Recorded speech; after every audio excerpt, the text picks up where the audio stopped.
ከሳውዲ አውቶሪቲም ጋር ከኤምባሲውም ጋር ከሌሎች ጋር ተስማምተን በምን ብንለቅማቸው ይሻላል መሰለህ?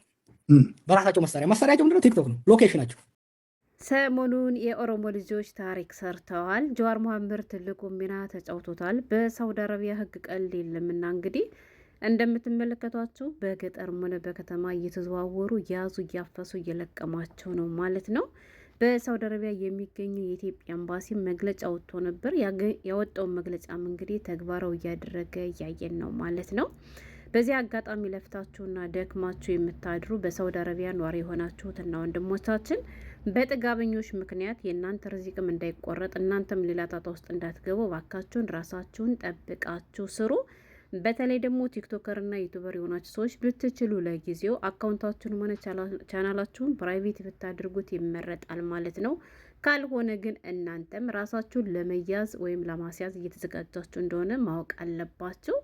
እንግዲህ ውድ ቤተሰቦች ቀደም ሲልም ጀዋር መሐመድ ሲናገር ሰምታችሁታል ማለት ነው። ያው እንግዲህ ወንድሞቻችን ያ ሁሉ ግፍ ሲፈጸምባቸው በለው ያዘው ልቀቀው እያሉ ቀጥታ ስርጭት ገብተው ጊፍት እየሰጡ እያበረታቱ እያቀነቀኑ ሲያደርጉ የነበሩ የኦሮሞ ልጆች አይተን እንዳዘነው ሁሉ ሰሞኑን ደግሞ እንግዲህ ጀግና የሆኑ ከሰው የተፈጠሩ እንደ ሰው የሚያስቡ እንግዲህ የኦሮሞ ልጆች ደግሞ ታሪክ ሰርተዋል ማለት ነው።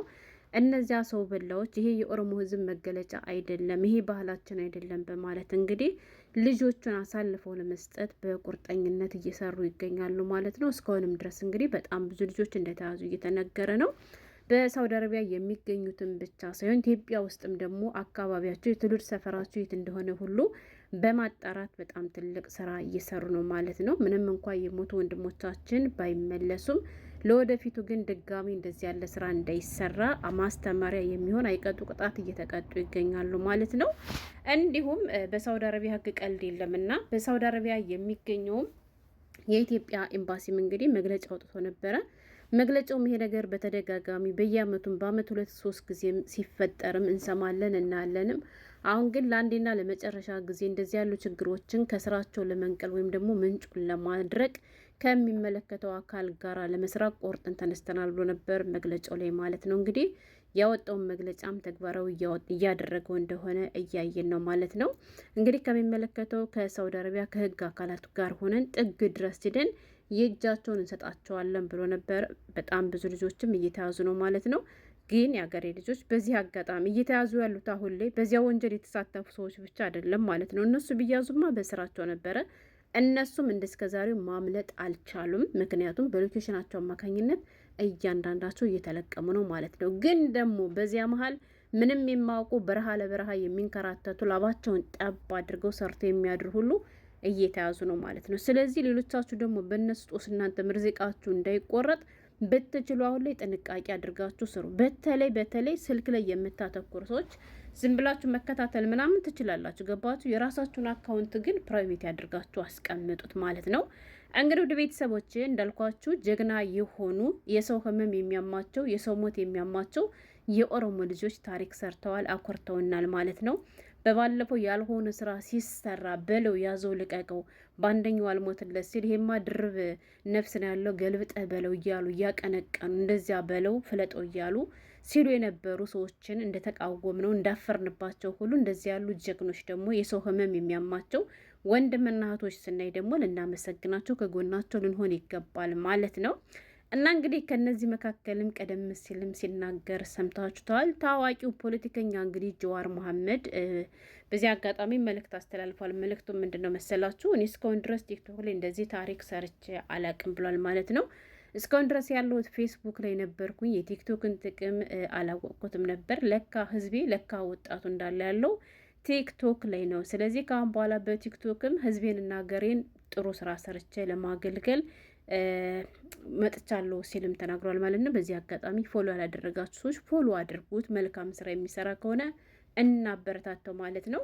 እና እንግዲህ እያንዳንዳቸው በራሳቸው መሳሪያ እንዲለቀሙ ነው ያደረግናቸው ብሏል ማለት ነው። የራሳቸው መሳሪያም እንግዲህ ያን አስጠያፊ ስራም ከሰሩ በኋላ በማን አለብኝነት ብዙዎቹ ወጥተው እንግዲህ እያግራሩ ነበር ማለት ነው። አንያዝም ብለው ስለነበረ ነገር ግን ያው በራሳቸው መሳሪያ ስትል ምንድን ነው ሲባል እንግዲህ በቲክቶካቸው አማካኝነት ያው ቲክቶካቸው ደግሞ ሎኬሽናቸውን ስለሚያሳይ በሎኬሽናቸው አማካኝነት ነው እያንዳንዳቸው እንዲያዙ ያመቻቸ ነው ብሏል ማለት ነው። እና እውነት ለመናገር ጅማሮ በጣም ደስ የሚል ነገር ነው፣ ግን ብዙ ነገር ይቀረዋል። ስለተያዙት ልጆች ወይም ደግሞ እንደዚህ ያለው ወንጀል ለሚሰሩ ልጆች ወይም ደግሞ እየሰሩ ያሉ ልጆች አብዛኞቻቸው ምንጫቸው መምጫቸው ወይም መነሻቸው ምን እንደሆነ ሲናገርም እንግዲህ ከአሁን በፊት የሸኔ አባል የነበሩ ከአሁን በፊት እንደዚህ በማይረባ ነገር ላይ ተጠምዶ የነበሩ ሰዎችና ያኔ ሰው መግደልን የተለማመዱ ሰዎች እንደሆኑም እንግዲህ ተናግረዋል ማለት ነው። ብዙዎቹ ብዙ ነገርን ጠንቅቀው የሚያውቁ እያወቁ ግን የሚያጠፉ ሰዎችም እንደሆኑ እንግዲህ ከወጣው መረጃ ላይ ራሱም ተናግሯል ማለት ነው። እና ብቻ እየሆነ ያለው ነገር ደስ ብሎኛል። ወላሂ አይታችሁ ከሆነ በተለይ ኡመር አትግደለኝ፣ ኡመር ለእናቴ አንድ ነኝ እያለ ያን የተገደለው ልጅ ማለት ነው። ሰሞኑን ወላጆቹ ያው በቲክቶክ ተለቀው ነበርና በጣም ነው የሚያሳዝኑት። በመጦራቸው ጊዜ እንግዲህ ልጅ እያሉ እንደዚያ እየተንሰፈሰፉ ማየት እንደ ሰው ያማል ማለት ነው። እና በዚህ አጋጣሚ ደግሞ የማይረቡ ሰው በላዎችን ስላየን ብቻ እኔ ከአሁን በፊት የተሰራው ቪዲዮም ብያቸዋለሁ። እውነቴን ነው የምላችሁ። አንድ ሰው ባጠፋው ጥፋት ኦሮሞ እንደዚህ ነው እያልን አንበል። በጣም ብዙ መልካም የሆኑ በጣም ብዙ የሰው ህመም የሚያማቸው ሰዎች እንዳሉ መርሳት የለብንም። ሁላቸውን እጥፍ አድርገን አንሳደብ ብያችሁ ነበረ። እንዳልኩትም ደግሞ ሰው በላዎች እንዳሉ ሁሉ የሰው በላዎች ግሩፕ እንዳለ ሁሉ ጀግና የሆኑ ሩህሩህ የሆኑ የሰው ህመም የሚያማቸውም እንዳሉ እንግዲህ በእነ ጀዋር በኩል ሰሞኑን የተሰራው ስራ አሳይቶናል ማለት ነው። እና በርቱ፣ ይልመድባችሁ። ከዘረኝነቱም ከምኑም በፊት ሰው መሆን ይቀድማልና ማለት ነው። እና ይሄላችሁን የመጣው ዛሬ የተለየ ነገር የለም፣ ግን በጣም ደስ ብሎኛል ወላሂ። ሌላኛው ደግሞ ምንድን ነው በማን አለብኝነት እኛ ኦሮሞዎች እንደዚህ ነን። ደግሞ እኮ የሚገርመው እኮ ማለት ነው ራሳቸውን ወክለው እኮ አያወሩም። እሺ ብሔራቸውን ወክለው ነው የሚያወሩ። እና እነዚህም አሁን እያሳለፉ እየሰጧቸው ያሉት እነሱ የኦሮሞን ህዝብ አይወክሉም። ይሄ የኦሮሞ ህዝብ መገለጫ አይደለም ብለው ነው። ገባችሁ? እውነታቸውንም እውነታቸው ነው። እና እንደፈለገ ወጥቶ አፉን ሲናገር የነበረ አንድ የወሎ ኦሮሞ እንግዲህ እንደዚያ ብሎ ከተናገረ በኋላ ዛሬ ደግሞ እንደማያመልጥ ሲያውቀው ምን በጣም ይቅርታ፣ ዝም ብዬ ለጨዋታ ነው እንጂ ያልኩት ሌላ ነገር አላልኩም ማለት ነው። እንደዚያ ተናግሮ እኛ ኦሮሞዎች ሰውን ለመግደል ወደኋላ አንልም የተዋወቅንበት ነው ምናምን ብሎ በሰራው ቪዲዮ ላይ ሌሎች ገብተው ለምንድን ነው እንደዚህ ያልከው ተብሎ ሲጠየቅ ማለት ነው እኔ አማርኛ አልችልም በአማርኛ አታውሪ ነበር ሲል ነበር ማለት ነው። የሚገርመውና የሚያሳዝነው ነገር ግን ዛሬ ይቅርታ ለመጠየቅ ሲሆን ግን በአማርኛ ነበረ ሲያወራ የነበረው ማለት ነው። እና በያላችሁበት ቦታ ወንጀለኞችን አሁንም በተቻላችሁ አቅም ለማስያዝ ለመጠቆም ሞክሩ። ለፍታችሁ አዳሪዎች ደግሞ ራሳችሁን ጠብቁ። አሁን ላይ እንዳልኳችሁ እየተያዘ ያለው በዚያ ወንጀል ላይ እየተሳተፈ ሰው ብቻ አይደለም። ያው በሳውዲ አረቢያ የምትኖሩ አብዛኞቻችሁ ምን እንደሆነ ይታወቃል። በገጠር አካባቢ የምትኖሩ ወንድሞቻችን የመኖሪያ ወረቀት የላችሁም። ያ ማለት እናንተ እንኳን ምንም አይነት ወንጀል ባትሰሩም ህገወጥ ስለሆናችሁ እናንተም ልክ እንደ ወንጀለኛ ተቆጥራችሁ መያዛቸው አይቀርም እና በጥጋበኞች ምክንያት እናንተም ፀሐይ ለፀሐይ እየተንከራተታችሁ አቧራ እየቦለለባችሁ ለዚህ ኑሯችሁም ደግሞ ተቀንቶባችሁ እንግዲህ በእነሱ ምክንያት ርዝቃችሁ እንዳይቆረጥ እንዳትታሰሩ ራሳችሁን ለአደጋ እንዳታጋልጡ ደበቅ ብላችሁ ስሩ። በተለይ ቀጥታ ስርጭት የምትገቡ ሰዎች ካላችሁ ለጊዜው ይቅርባችሁ። አካውንታችሁን ቻናላችሁን ፕራይቬት ያድርጋችሁ ቆዩ። ምክንያቱም ለተወሰነ ጊዜ እንጂ በዚህ አይቀጥልምና ማለት ነው። ግን ወንጀለኞች እጃቸውን ስላገኙ በጣም ደስ ብሎኛል እና ደስ ስላለኝ ነው ቪዲዮ ልሰራ የመጣሁት ማለት ነው።